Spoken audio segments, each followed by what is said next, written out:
നമ്മൾ ചെയ്യാൻ പോകുന്നത് സൂര്യ നമസ്കാരം.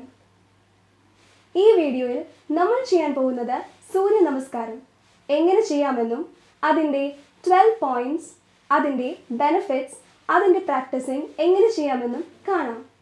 നമുക്ക് സൂര്യ നമസ്കാരം എങ്ങനെ ചെയ്യാമെന്ന് ട്രൈ ചെയ്തു നോക്കാം. സൂര്യ നമസ്കാരം എന്ന് പറഞ്ഞാൽ സൂര്യനെ നമിക്കുക എന്ന് തന്നെയാണ്. സൂര്യോദയത്തിന്റെ സമയത്ത് സൂര്യനെ നോക്കി ഈ ആസനങ്ങൾ ചെയ്തുകൊണ്ടിരുന്നത് കൊണ്ടാണ് ഇതിനെ സൂര്യ നമസ്കാരം എന്ന് പണ്ടത്തെ ആളുകൾ പേരിട്ട് വിളിച്ചത്. ഇതിലെ 12 വ്യത്യസ്ത ആസനങ്ങൾ എന്തൊക്കെയാണെന്ന് നോക്കാം. ആദ്യം തന്നെ ഇത് തുടങ്ങുന്നതിന് മുമ്പ് നിങ്ങൾ ഒരു യോഗ മാറ്റ് വിരിച്ച് അതിൽ നിവർന്ന് അറ്റൻഷനിൽ നിൽക്കുക. ഇപ്പോൾ ശാന്തമായി പതുക്കെ ശ്വസിക്കുക. ഇനി ആദ്യത്തേത് പ്രണാമാസനം. 2 കൈകളും പ്രാർത്ഥിക്കാൻ എന്നതുപോലെ കൈകൂപ്പി നെഞ്ചിന് നേരെ പിടിക്കുക. ഇതാണ് പ്രണാമാസനം എന്ന് പറയുന്നത്.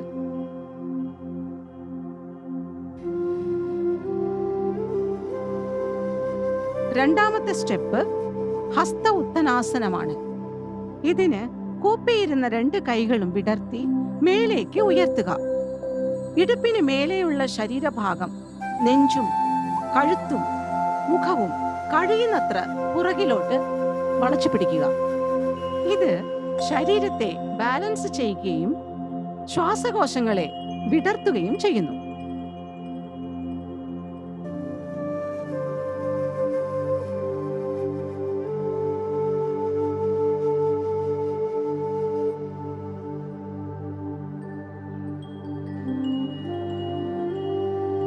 മൂന്നാമത്തെ ആസനമാണ് പാദഹസ്താസനം. ഇതിന് പുറകിൽ വളച്ചിരുന്ന ശരീരം മുന്നോട്ട് വളച്ച് കൈകൾ കൊണ്ട് പാദങ്ങളുടെ അരികിൽ തറയിൽ തൊടാൻ ശ്രമിക്കുക. മുട്ടുമടക്കരുത്. ഇത് ചെയ്യുമ്പോൾ ശ്വാസം പുറത്തേക്ക് വിടുക. രക്തചംക്രമണത്തെ സുഗമമാക്കുന്നു. പുറത്തെയും കാലിലെയും മസിലുകൾക്ക് വ്യായാമം കിട്ടുന്നു. നാഡീവ്യൂഹത്തെയും ലിംഫാറ്റിക് സിസ്റ്റത്തെയും ഉത്തേജിപ്പിക്കുന്നു.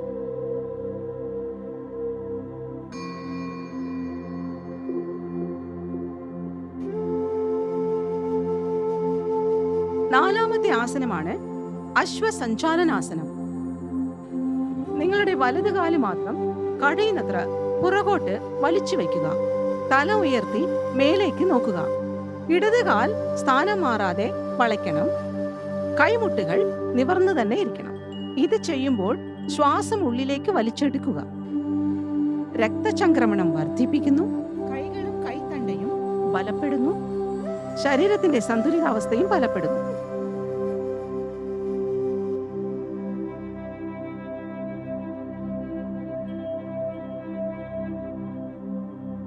അഞ്ചാമത്തെ ആസനം പർവ്വതാസനം.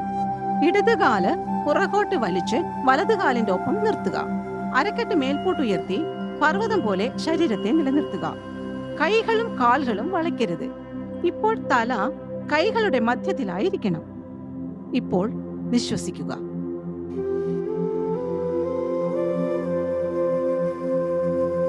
ആറാമത്തേത് അഷ്ടാംഗ നമസ്കാരം.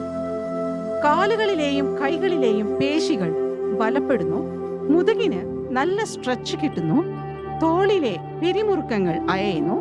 അഷ്ടാംഗ നമസ്കാരത്തിന് കാൽമുട്ടുകളും നെഞ്ചും താടിയും യോഗ മാറ്റിൽ മുട്ടിക്കുക. നന്നായി ശ്രദ്ധിക്കുക. കാൽവിരലുകളും മുട്ടും നെഞ്ചും താടിയും ഉള്ളം കൈകളും മാത്രമേ യോഗ മാറ്റിൽ മുട്ടിക്കാൻ പാടുള്ളൂ. അഷ്ടാംഗ നമസ്കാരം ഒന്നിച്ചു ചെയ്യാൻ പ്രയാസമാണെങ്കിൽ ആദ്യം കാൽമുട്ടുകൾ മാറ്റിൽ കൊള്ളിക്കുക. പിന്നീട് നെഞ്ച്, പിന്നെ താടി. ഇത് ചെയ്യുമ്പോൾ ശ്വാസം ഉള്ളിലെടുത്ത് പിടിച്ചു വയ്ക്കുക.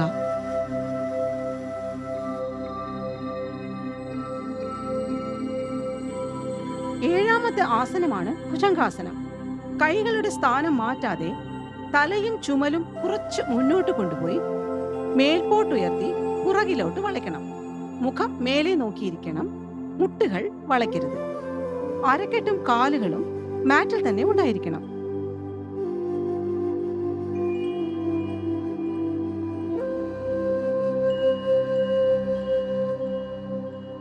എട്ടാമത്തേത് വീണ്ടും പർവ്വതാസനം തന്നെയാണ്.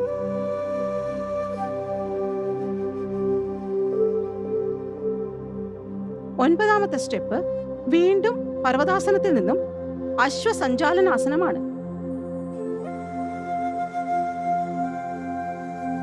അടുത്തതായി വീണ്ടും ഹസ്ത ഉത്ഥാനാസനം.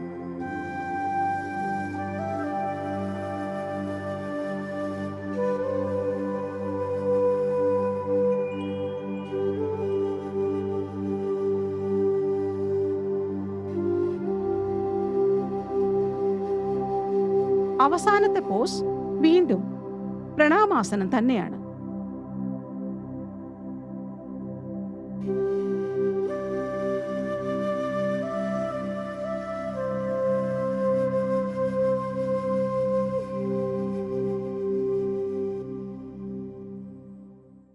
ഇനി നമുക്ക് സൂര്യ നമസ്കാരം കൊണ്ടുണ്ടാകുന്ന ഫലങ്ങളെ കുറിച്ച് അറിയാം. ശരീരത്തിലെ രക്തചംക്രമണത്തെ വർദ്ധിപ്പിക്കുന്നു. ഹൃദയത്തിന്റെയും ശ്വാസകോശങ്ങളുടെയും പ്രവർത്തനത്തെ ഉത്തേജിപ്പിക്കുന്നു.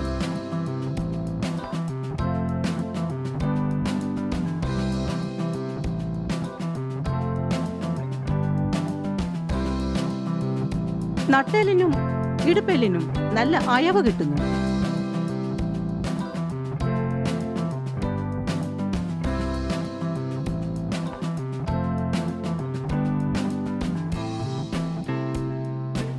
ദഹന പ്രക്രിയയെ സഹായിക്കുന്നു.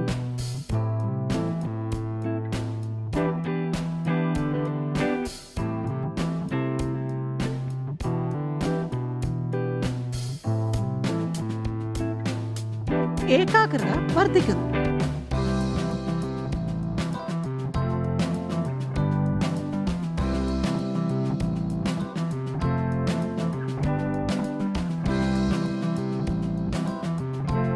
വയറിൽ അടിഞ്ഞുകൂടിയ കൊഴുപ്പ് കുറയുന്നു.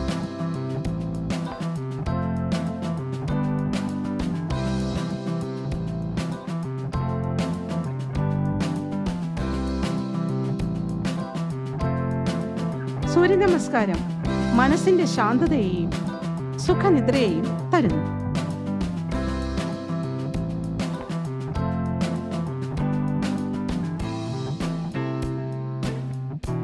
അകാലനര, മുടികൊഴിച്ചിൽ, താരൻ ഇവയെ അകറ്റി സമൃദ്ധമായി മുടി വളരാൻ സഹായിക്കുന്നു.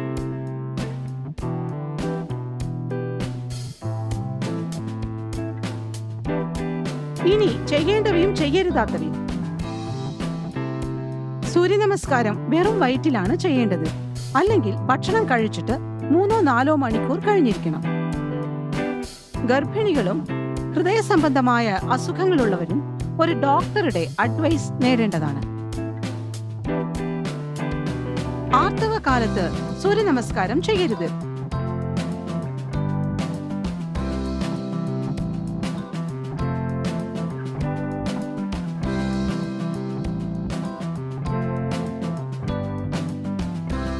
വെള്ളമോ ഏതെങ്കിലും പാനീയങ്ങളോ കുടിച്ച് സൂര്യനമസ്കാരം ചെയ്യരുത്.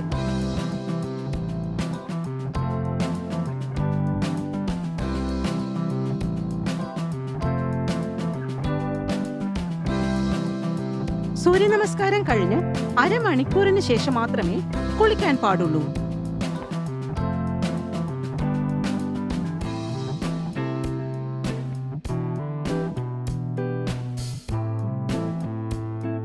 തുറന്ന സ്ഥലത്ത് ചെയ്യുന്നതായിരിക്കും അഭികാമ്യം.